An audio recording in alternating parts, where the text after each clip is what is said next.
经过一家族的国风画会研究会，三当来市府为了尊重该会书画传统，差不多每一当7月拢固定会伫文化中心文物馆举办会员联展。今年迎接第61届，同时为了庆祝台南400，老中青3代以水墨、加彩、书法、篆刻等4大传统书画艺术来呈现。除了凸显70位会员创作的成果，让大家借着艺术来交流疏解压力，也要以创新多元的风貌甲观众见面。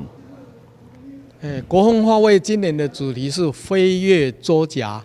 再造新风。因为去年是60周年，今年算是满61年了。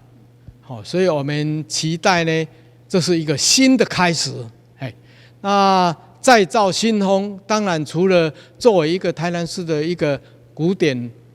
最有名的画会，除了它一个原来的文化底蕴基础之外，希望在创作的风貌上呢，有一种新给大家给市民们、给所有百姓们一种整个文化艺文界一个最新的一个视野的展现。1楼展览的作品主要是书法，来到2楼则是图画，有传达创会理事长蔡草如强调原创性，画出自我风格前理事长杨志雄，毛对象已经消失的溪老书院等建筑记忆，用老相片来创作系列作品的会员吴顺良、龙书人印象深刻。从写生里面去发现美感，锻炼自己的表达能力。所以当年创立这个会的时候，以尊重每一个会员的原创性，所以本会内底你要找到讲什么人的图是抄上，大概不太可能。我用对写生去找适合自己表达的一个题材，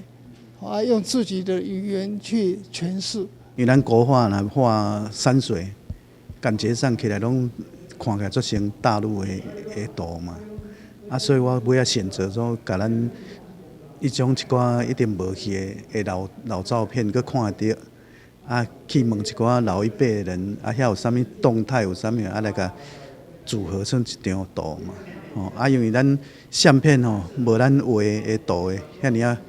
尔精彩啊！因为咱会当添加一寡人物啦，一寡动态的物件。第61届国风书画展7月19号到8月11号，就伫台南文化中心文物馆展出，邀请市民把机会做回来欣赏精彩创作。台南新闻阮籍何乔邦采访报道。